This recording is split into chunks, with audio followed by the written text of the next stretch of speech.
Rowdy రత్నమ్మకి వీళ్ళందరూ ఆర్టిస్టులు.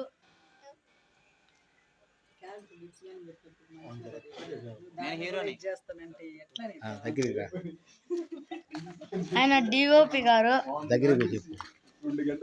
DOP గారు నాగేంద్ర బన్నీ గారు డిఓపి. ఎట్లా చేస్తున్నారు? కెమెరాతో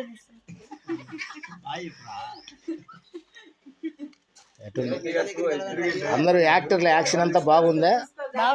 బాగుంది. అంటే నువ్వు సెలవుల్లో ఉండేవు కదా, షూటింగ్ స్టార్ట్ చేసినప్పుడు సెలవులు నీకు స్కూల్కి, ఆ సెలవుల్లో చూసేవు కదా, డైలీ మార్నింగ్ స్టార్టింగ్ నుంచి ఈవినింగ్ వరకు ఉండవు.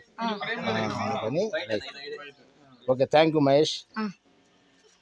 డిఓపి నాగేంద్ర బన్నీ గారికి చెప్పండి,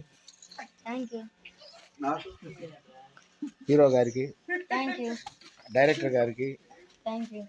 ఓకే, మూవీ నేమ్ ఏంది? రౌడీ రత్న. Right, okay.